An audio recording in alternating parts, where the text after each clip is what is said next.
Picnic यूसिशन section 6 क्या कहता है। मैंने आप देखें बेयर एक्ट पे जो है ना वो बड़ा उन्होंने मुश्किल करके लिखा हुआ है, ठीक है। कई दफ़ा बंदे को समझ नहीं आती या आप उस तरह जो रिप्रेजेंट नहीं कर सकते, तो ये मैंने आसान वर्डिंग में आपके लिए बना दिया कि नो कोड है यूसिशन इन विच द अमाउंट और वैल्यू ऑफ सब्जेक्ट मैटर।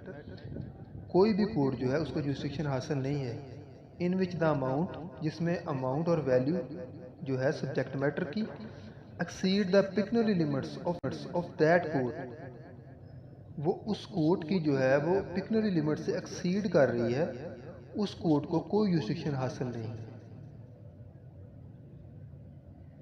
कि वो सूट को जो है ना वो ट्राई कर सके। आगे इसकी हेडिंग नंबर 6 है डिटर्मिनेशन ऑफ पिक्नरी यूसिशन।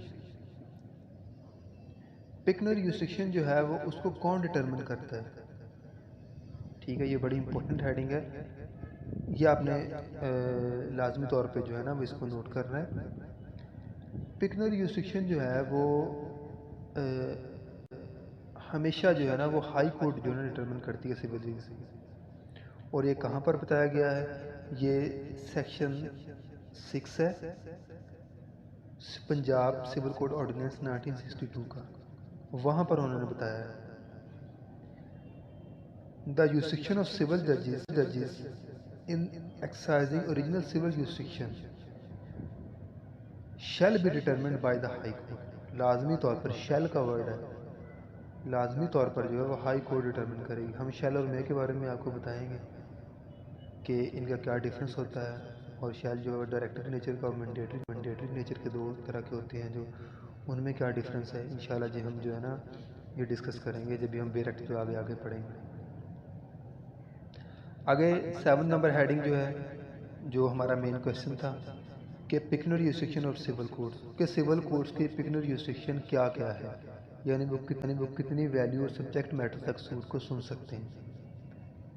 इसको सेक्शन 9 है पंजाब सिविल कोड ऑर्डिनेंस 1962 का, वहाँ पर उन्होंने पिक्नरी यूसिक्शन जो है वो बताई हुई है सिविल जजेस की कि कौन कितनी मालियत का जो है ना वो केस को सुन सकता है।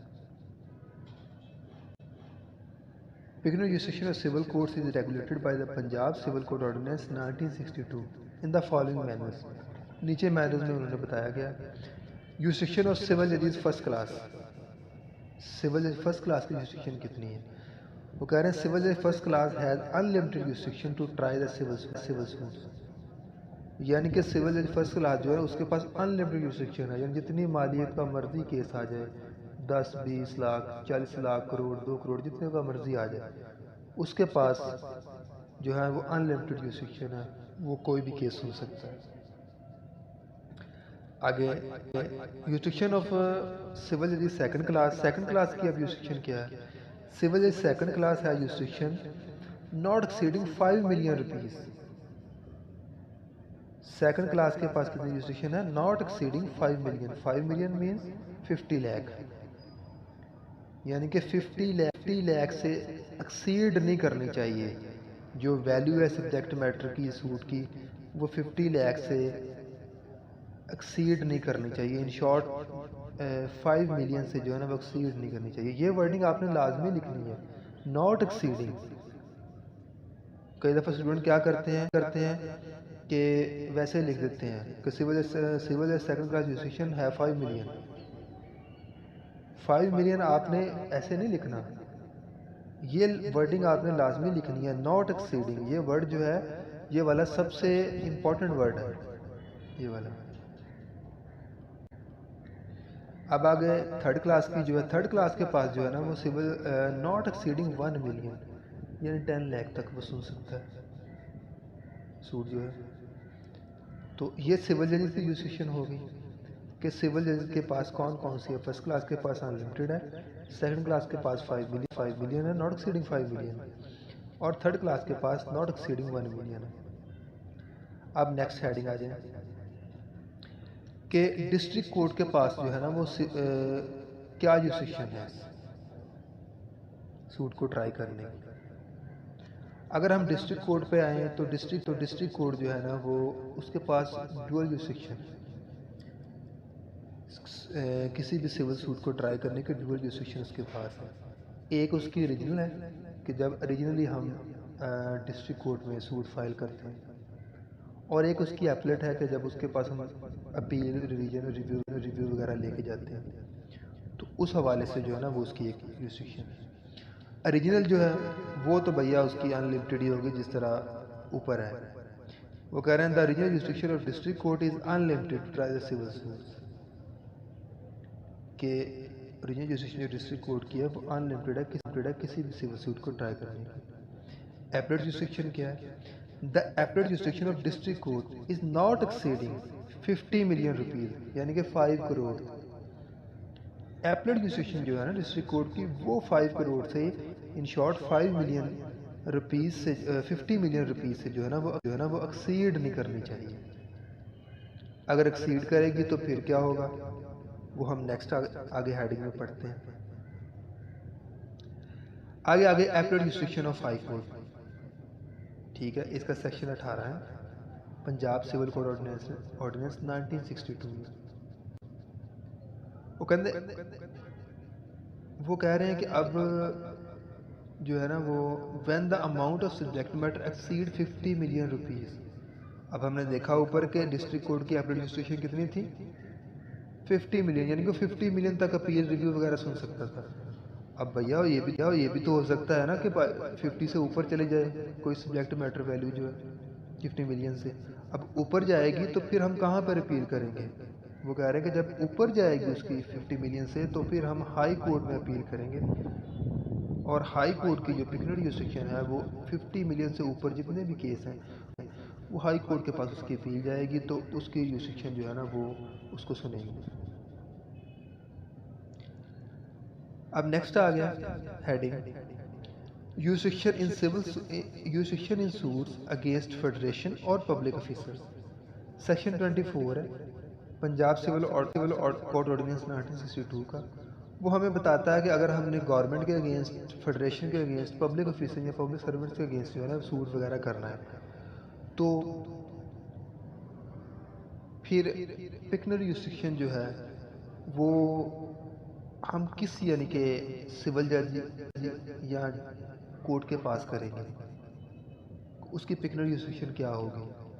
वो कह रहे हैं कि सूट्स अगेंस्ट फेडरेशन, प्रोविंसेस और public officers can only be entertained, सिर्फ वही इंटरटेन कर सकते हैं बाय कोर्ट, उस कोर्ट की तरफ से, ऑफ अनलिमिटेड पिक्यूलियर जुरिसडिक्शन, जो कि अनलिमिटेड पिक्यूलियर जुरिसडिक्शन रखती है। यानी कि अगर हम देखें तो सूट फेडरेशन और पब्लिक ऑफिसर पे उन्होंने एक कदगन लगा दी है कि वो सिर्फ अनलिमिटेड जुरिसडिक्शन रखने वाले जो सिविल जज है, डिस्ट्रिक्ट कोर्ट जैसे है, ठीक है, हाई कोर्ट तो कर ही सकती है भैया, तो वो जो है सिर्फ वही उसके सूट को ट्राई करेंगे, उनके अगेंस्ट जो आएगा। ये सबसे इम्पोर्टेंट बात है, सेक्शन 24 है इसका। वो अगर हम जाए सीपीसी में जाएं तो सेक्शन 79 है, सूट बाय और अगेंस्ट गवर्नमेंट है, तो उसको भी हम जब पढ़ेंगे इस क्वेश्चन को डिटेल से पढ़ेंगे। फ़िलहाल हम इस जुरिसडिक्शन को पढ़ रहे हैं, तो ये आपने चीज़ें जो है ना ये नोट कर लेनी है। अगर आप नेक्स्ट हेडिंग पर आ जाएं तो नेक्स्ट हेडिंग में वो क्या कहते हैं कि when order pass with jurisdiction, हमने पहले पढ़ लिया कि जुरिसडिक्शन जो है वो उसकी सिविल जजेस की, डिस्ट्रिक्ट कोर्ट की और हाई कोर्ट की क्या क्या है। अब हम वो कह रहे हैं कि अगर कोई कोर्ट जो है उसके पास पिक्यूलियर जुरिसडिक्शन नहीं थी लेकिन उन्होंने फिर भी कोई ऑर्डर पास कर दिया, तो उसका क्या इफेक्ट होगा। जनरल रूल क्या है इसमें? जनरल रूल इसमें यह है कि an order of court which has no peculiar jurisdiction is null and void. जिस कोर्ट के पास जुरिसडिक्शन ही नहीं थी, अगर कुछ ने कोई ऑर्डर पास कर दिया तो उसका ऑर्डर जो है वो पिक्यूलियर जुरिसडिक्शन के हवाले से नल एंड वाइड होगा। एक्सेप्शन क्या है? जैसे मैंने आपको ऊपर बताया था कि सूट वैल्यूएशन का जो सेक्शन 11 जो है वो डील करता है, अगर हम किसी और लॉ में जाना चाहें तो यहाँ पर उन्होंने बताया कि एक्सेप्शन है कि भैया ठीक है जनरल रूल में है कि नल एंड वाइड होगा, लेकिन वो कह रहे हैं कि कब नल एंड वाइड होगा भैया। वो कह रहे हैं कि तब नल एंड वाइड होगा अगर जो है ना वो अर्लीस्ट पॉसिबल अपॉर्चुनिटी पे जो है डिफेंडेंट ने ऑब्जेक्शन रेज नहीं किया। अगर उन्होंने ऑब्जेक्शन रेज कर दिया है तो फिर नल एंड वाइड नहीं होगा। ठीक है, वो कह रहे हैं order of court which has no peculiar jurisdiction is null and void only, वो सिर्फ उसी सूरत में ही नल एंड वाइड होगा if the defendant does not raise objection, अगर डिफेंडेंट ने जो ऑब्जेक्शन रेज नहीं किया at the earliest possible opportunity. Earliest possible opportunity, earliest possible opportunity को हम इस तरह एक्सप्लेन कर सकते हैं कि जब आप कह लें कि फर्स्ट हियरिंग चल रही होती है या सेटलमेंट ऑफ इशू जो है, चार्ज फ्रेम हम क्रिमिनल में जाएं जिसको हम चार्ज फ्रेमिंग कहते हैं, इशू जो फ्रेम हो रहे होते हैं उससे पहले पहले जब वो हो रहे होते हैं या उससे पहले पहले जो होती है अर्लीस्ट पॉसिबल स्टेज, उस पर जो है ना वो कर सकते हैं हम रेज क्वेश्चन। अब नेक्स्ट हेडिंग क्या आ गई, subsequent increase in value if subject matter. Subsequent का मतलब क्या होता है, बाद में, अगर बाद में वो कह रहे हैं कि वैल्यू जो है सब्जेक्ट मैटर की इंक्रीज हो गई, हो सकता है भैया, हो सकता है कि पहले आप सूट लेके आए हैं, ठीक है, वो सूट लेके आए हैं आप, आपका अभी जो थोड़ी मालियत का है, बाद में कोई और रिलीफ आप साथ लेना चाह रहे हैं, जो साथ मिल गया है मीन्स प्रॉफिट की सूरत में या वैसे, उनको मिला के जो है तो वो जो है वो आपकी कोर्ट की जो फिक्स लिमिट से जो है ना वो बाहर जा रही है। तो इस सूरत में वो कह रहे हैं क्या होगा, वो कह रहे हैं if during the pendency of suit, कि जब सूट जो है पेंडिंग पड़ा हुआ है और proceeding the value of subject matter, वो कह रहे हैं during the pendency of suit और प्रोसीडिंग, जब सूट या प्रोसीडिंग पेंडिंग पड़ी हुई है, the value of subject matter increases, value of subject matter जो है ना वो बढ़ जाती है। It does not affect the jurisdiction of the court, वो कोर्ट के यूसिक्शन को अफेक्ट नहीं करेगी।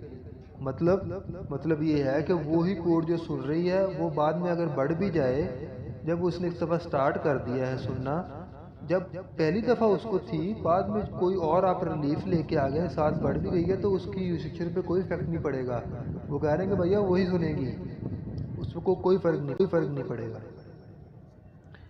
आगे जो हेडिंग जो है दो, ये मैंने आपके लिए स्पेशल निकाली है कि अगर फ़र्ज़ करे जो है ना वो पिक्यूलियर यूसिक्शन नहीं होगी कोर्ट की, तो वो क्या काम करेगी आगे, वो दो काम करेगी, या तो वो रिटर्न कर देगी प्लेंट को, वो कहेगी भैया मैं नहीं सुन सकती आप या कॉम्पिटेंट कोर्ट के फॉर्म पे ले जाए, ठीक है, या वो रिजेक्ट कर देगी अगर वो जो है फ्रिवलेस वगैरह फ्रॉडलेंट वगैरह पे है या अंडर या ओवर वैल्यू है जो है।